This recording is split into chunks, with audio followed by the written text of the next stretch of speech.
అందరికీ నమస్కారం. నేను శిరీష. ఈరోజు మనతో పాటు ఉన్నారు సుప్రసిద్ధ జ్యోతిష్య వాస్తు పండితులు బ్రహ్మశ్రీ డాక్టర్ నాయకంటి మల్లికార్జున శర్మ గారు. గురుగారితో మాట్లాడదాం. గురుగారు నమస్కారం. నమస్కారం అమ్మా.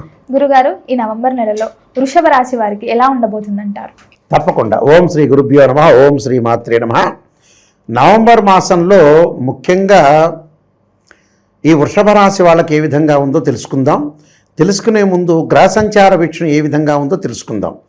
ముఖ్యంగా గురువు మిథున రాశిలోను, శని మీనరాశిలో వక్రస్థితిలోను, రాహు కుంభరాశిలోను, కేతు సింహరాశిలోను, శుక్రుడు తులారాశిలోను, రవి బుధ కుజగ్రహాలు మారుతూ ఉన్నాయి. ఈ రవి బుధ కుజగ్రహాలు వృశ్చిక రాశిలో సంచారం చేయడం జరుగుతుంది. బుధుడు కూడా తులా వృశ్చిక రాశిలో సంచారం చేస్తారు ఇక్కడ. అయితే వృషభ రాశి వాళ్ళకి రాశ్యాధిపతి శుక్రుడు కొంత లగ్జరీగా ఉండాలని, అనుభవించాలని, ఎంజాయ్మెంట్ చేయాలని. శుక్రుడు ఏంటంటే సుఖాన్ని, సౌఖ్యాన్ని, భోగాన్ని కోరుకునేవాడు శుక్రుడు. అయితే తొలతూగుతూ ఉండాలని, అంటే లగ్జరీగా ఉండాలని, అంటే అపార్ట్మెంట్స్ కొనుక్కోవాలి, ఇళ్ళు కొనుక్కోవాలి, మంచి కార్లలో తిరగాలి, ఒక లగ్జరీ లైఫ్ను అనుభవించాలని ఉద్దేశం గల వాళ్ళు వృషభ రాశి వాళ్ళు. వీళ్ళ యొక్క క్యారెక్టర్ లా ఉంటుంది వృషభ రాశి వాళ్ళకి. అయితే వృషభ రాశి వాళ్ళకి ముఖ్యంగా నవంబర్ మాసంలో ఏ విధంగా ఉండబోతుందంటే, ద్వితీయ స్థానంలో గురువు యొక్క సంచారం. ద్వితీయ స్థానంలో గురువు యొక్క సంచారం అంటే ఏంటంటే, లాభాధిపతి అలానే అష్టమాధిపతి అయిన గురువు ద్వితీయ స్థానంలో ఉండటం వల్ల అధిక లాభాలు కలిగే అవకాశాలు ఎక్కువ ఉంటాయి. అంటే ఫైనాన్షియల్ పరంగా డెవలప్మెంట్స్ బాగా ఎక్కువగా ఉంటాయి. అలానే వీళ్ళకి గురువు బాగున్నాడు, ఆ గురువుతో పాటు మిగతా గ్రహాల యొక్క కలయికలు కూడా బాగున్నాయి. కాబట్టి ఏదైతే వృషభ రాశికి ద్వితీయంలో గురువు యొక్క సంచారం వల్ల ఫైనాన్షియల్ పరంగా ఇంక్రీజ్ కావటమే కాకుండా నూతన ఉద్యోగ ప్రయత్నాలు సఫలీకృతం కావటం, నూతన ఉద్యోగాల్లో చేరే అవకాశాలు బాగా ఎక్కువగా ఉంటాయి.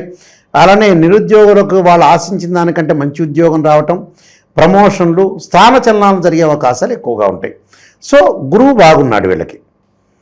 అలానే శని యొక్క ప్రభావం ఎలా ఉండబోతుందో మనం చూసుకునేటట్టయితే, శని ఏకాదశ స్థానంలో లాభస్థానంలో ఉన్నాడు.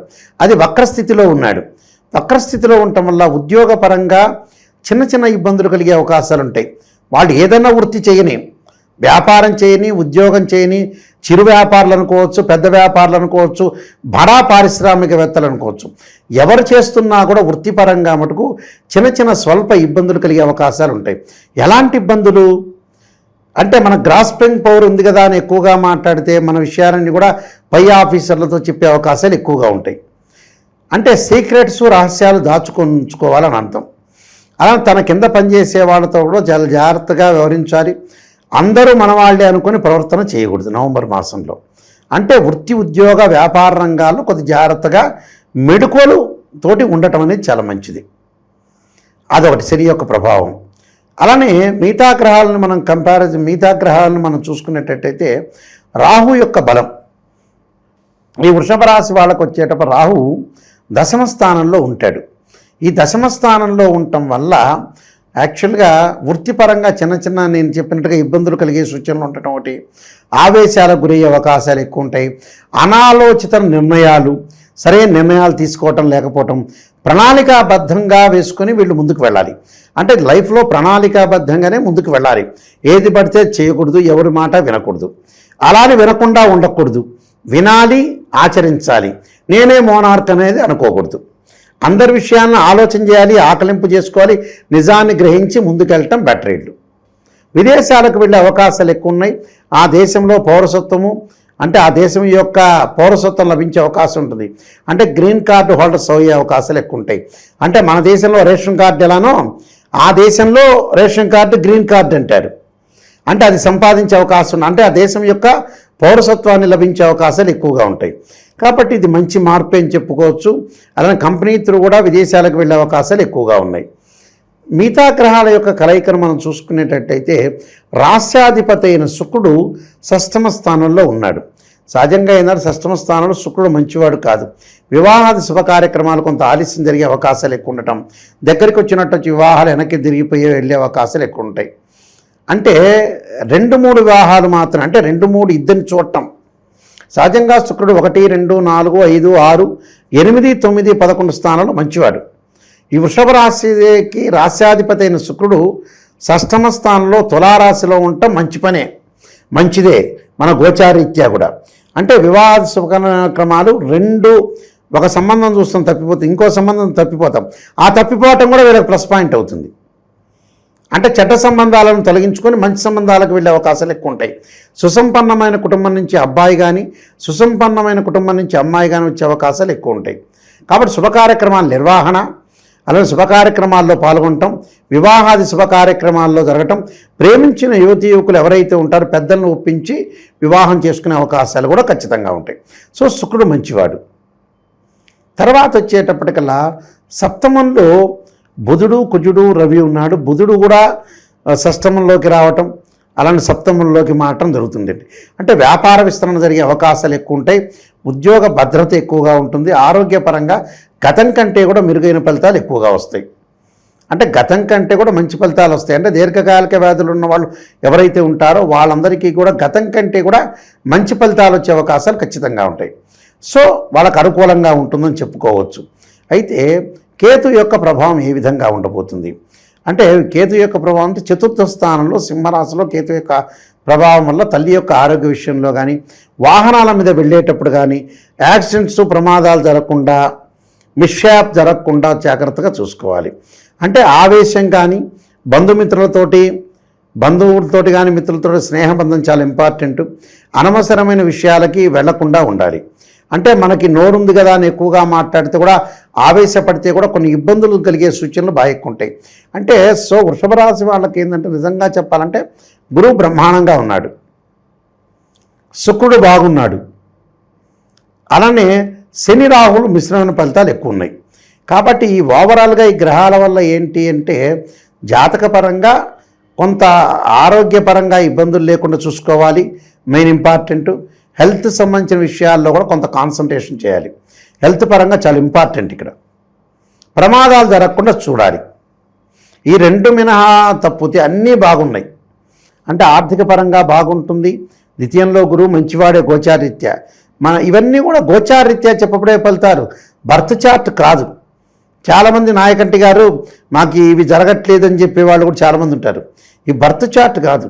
అదృష్టం అనేది ఏంటంటే ఎంత కృషి చేసినా ఆవగింజంత అదృష్టం ఉండాలంటారు. ఆ ఆవగింజంత అదృష్టమే గోచారం. బర్త్ చార్ట్ అంటే date of birth, time, place of birth చూసి దాని జన్మలగ్నాన్ని క్యాలిక్యులేషన్ చేసి D16 చార్ట్స్ చూసిన తర్వాత దశలు అంతర్దశలు చూసి మ్యాథమెటికల్ క్యాలిక్యులేషన్ చేసి నిజాన్ని తెలుసుకోవటమే బర్త్ చార్ట్. చాలామంది ఈ మధ్యన ఏంటంటే నిజం అనేది నిప్పు లాంటిది. అబ్బో గురువుగారు ఇలా చెప్పారే, మాకు నెగిటివ్ చెప్పారు ఆలోచన చేసే వ్యక్తులు కూడా ఉంటారు. నెగిటివ్ ఉన్న నిజాన్ని తెలుసుకోవటానికే రాశి ఫలాలు వినాలి. ఉన్న నిజాన్ని నేను తెలుసుకోవద్దు అంటే మన పక్క ఫ్రెండ్స్ ఉంటారు కదా, వాళ్ళ చేత పొగిడించుకోవటం మంచిది. వాళ్ళు ఏదో రకంగా పొగుడుతూ ఉంటారు. ఎందుకంటే ఆడియో ఫంక్షన్స్ ఉంటాయి. సూపర్ స్టార్ మహేష్ బాబు చెబుతారు, ఈ ఆడియో ఫంక్షన్లో పొగిడినట్టుగా పొగడొద్దని. అలానే రాశి ఫలాల్లో కూడా పొగిడినట్టు పొగడకూడదు. ఉన్న నిజాన్ని చెప్పాలి. వీళ్ళకి గురువు శుక్రగ్రహం బలం బాగుంది, మిగతా గ్రహాల యొక్క ప్రభావం మధ్య రకం ఉంది. బుధుడు కొంత బాగున్నాడు. అంటే ఏమిటి, గురువు బాగున్నాడంటే ధనయోగం కలుగుతుంది, ధనపరంగా ఇబ్బందులు ఉండవు, ఫైనాన్షియల్ పరంగా డెవలప్మెంట్. శుక్రుడు ఏంది, వాహనాలు కొనుగోలు చేస్తాడు, వీళ్ళకి బంగారు నగలు కొనుగోలు చేస్తారు, దుస్తులు కొనుగోలు చేస్తారు, వివాహ శుభ కార్యక్రమాల్లో పాల్గొంటారు. బుధుడు బాగున్నాడు కాబట్టి వీళ్ళకి కొన్ని రోజుల పాటు వ్యాపార విస్తరణ, వ్యాపారంలో మెడుకులు తెలుసుకుంటారు, ఉద్యోగంలో అనుకూలంగా ఉంటుంది. అంటే ఇవన్నీ ఓవరాల్గా జరిగేవని అర్థం. అంటే ఇవన్నీ తెలుసుకొనే మనం ముందుకు వెళ్ళాలని అర్థం. తప్పకుండా కొన్ని పరిహారాలు చేసుకొని ముందుకెళ్తే మనకు మంచి రిజల్ట్స్ వచ్చే అవకాశాలు ఖచ్చితంగా ఉంటాయి. గురుగారు, ఈ రాశి వారు ఎలాంటి పరిహారాలు చేయాలంటారు? తప్పకుండా వీళ్ళు పరిహారాలు చేసింది సూర్యుడి యొక్క ఆరాధన చేయాలి. ఆదిత్యాయుధ్నే సహస్రమూర్తాయుధీమే తన్నో సూర్య ప్రచోదయాత్, ఆదిత్యాయుధ్నే సహస్రకిరణాయుధీమే తన్నో సూర్య ప్రచోదయాత్ అనే మంత్రాన్ని చదువుకోవాలి. చక్కగా గోధుమలు దానం చేయాలి. అలానే మంగళవారం రోజున సుబ్రహ్మణ్య స్వామి యొక్క ప్రదర్శనలు చేయాలి. రాహుకాలంలో దీపం పెట్టాలి.